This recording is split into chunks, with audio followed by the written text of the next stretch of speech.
I have something to confess. A few months ago, I was cleaning out my files and I found my very first pledge to this church. It was $10 for the year. Now, there's nothing wrong with a $10 pledge if it's meaningful and it reflects your situation, but speaking for my former self, I don't think it was. I was in my mid-20s.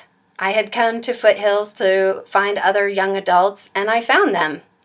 I wasn't making that much money, but I found money to go dancing. I don't remember what I was thinking. $10? Maybe I had a fear of commitment? Later on, though, I do remember trying to figure out how much I should give to the church, and I really had no idea. I thought to myself, well, I should give the church at least as much as I pay for a movie ticket, and so I began giving a little more. Looking back on it now, though, I am kind of embarrassed. A movie ticket? Mark conducted my wedding at Foothills. When my children were born, other mothers brought us meals. And now my kids are in RE. They're learning about the symbolism of the chalice and the story of Noah. You can't buy those things for the price of a movie ticket. In 2012, I went to General Assembly in Phoenix.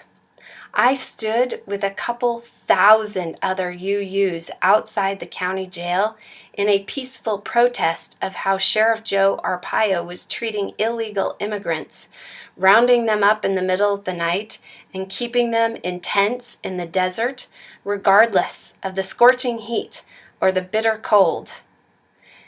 There's no movie ticket that could have given me the experience of being a UU at that rally.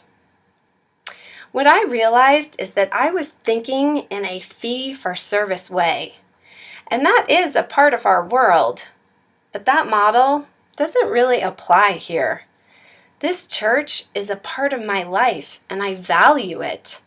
Not only that, this church and the UUA are doing big things in the world, and I value those too. That's why the ministers, the Board of Trustees, and the Stewardship Committee are asking you to pledge a percentage of your household income and to become fair share givers.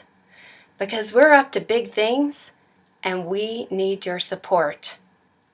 I wanted to share my story with you so that you would have some context when you're thinking about your pledge. Now, my confession ends on a happy note. Over time, I increased my giving.